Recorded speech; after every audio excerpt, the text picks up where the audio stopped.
φίλες φίλοι, η ζωηρότητα των ποντιακών χωρών, συντεριασμένη με τη φρεσκάδα της Λιώτης, μας έδωσε αυτό που παρακολουθήσαμε μόλις τώρα από τους φοιτητές του ΔΕΗ Καβάλα. Τους συγχαίρουμε λοιπόν για μια ακόμη φορά. Ήταν υπέροχο.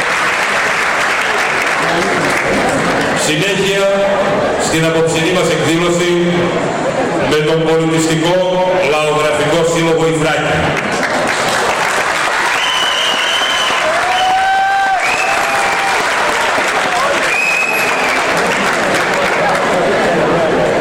Η Θράκη λοιπόν ιδρύθηκε το 2009 με σκοπό την ανάδειξη της μουσικοχορευτικής παράδοσης της Θράκης πρωτίστως, αλλά και της Ελλάδας γενικότερα. Στα 4 χρόνια της ύπαρξής του, ο Σύλλογος διατηρεί τμήματα για ενήλικες και παιδιά, στα οποία διδάσκεται ο παραδοσιακός ελληνικός χορός, αλλά και το παραδοσιακό δημοτικό ελληνικό τραγούδι. Επίσης, από πέρυσι, λειτουργεί και τμήμα εκμάθησης θρακιώτικης γκάιτας. Η Θράκη πραγματοποιεί τακτικές επισκέψεις στις ιστορικές κοιτίδες του θρακικού πολιτισμού, Ανατολική Θράκη, Ανατολική Ρωμηνία, με σκοπό την ενίσχυση της ταυτότητας των μελών και των φίλων της, μέσω της ιστορικής γνώσης, αλλά και ιστορικής μνήμης, πράγμα ιδιαίτερα σημαντικό. Οι χοροί που θα παρουσιαστούν απόψε είναι όλοι από το Βόρειο Εύρο και συγκεκριμένα από τις ομάδες των Αρβανιτών, των Πάριδων, των Πετρωτών και των Μεταξάδων. Η σειρά των χωρών είναι η παρακάτω. Πρώτος χορός, Νίγκερ. Ο δεύτερος χορός, Πλαουτός. Τρίτος, Ζωναράτικος, Κουλουριαστός. Ακολουθεί ο χορός Πετρίτσι. Στη συνέχεια έχουμε το χορό Δάφνο και κλείνουν την απόψινή τους παρουσία με το χορό Εδραίνο Μόμα. Πριν τους καμαρώσουμε στη σκηνή, θα σας παρακαλέσω πολύ, δώστε μου μερικά δευτερόλεπτα για να αναγγείλω εκ μέρους του Συλλόγου, του Πολιτιστικού Λαογραφικού Συλλόγου Θράκη, ότι ευχαριστούν ιδιαίτερα τον Γιώργο Ζιώγα και τον Ενωριακό Σύλλογο Πηγαδίων και τα Σιγηριώτες για την παραχώρηση των γυναικείων φορεστιών της Κιστρίτσας, χωριού της περιοχής της Χαριούπολης, το σημερινό Χαϊράμποουλου, της Ανατολικής Θράκης. Σύντομα, φορεσιές από τον ίδιο τόπο θα κοσμούν το βεστιάριο του Συλλόγου η Θράκη. Ας καμαρώσουμε λοιπόν τους χορευτές του Πολιτιστικού Λαογραφικού Συλλόγου Θράκη απόψε κοντά μας, εδώ.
αξίζουν συγχαρητήρια στους χορευτές του Συλλόγου Ιδράκη. Πάρα πολύ καλή και παρά το σχετικά πρόσφατο, ας πούμε, την πρόσφατη διαδρομή του στα πολιτιστικά δρόμενα, όπως πάντα πολύ καλή. Μπράβο.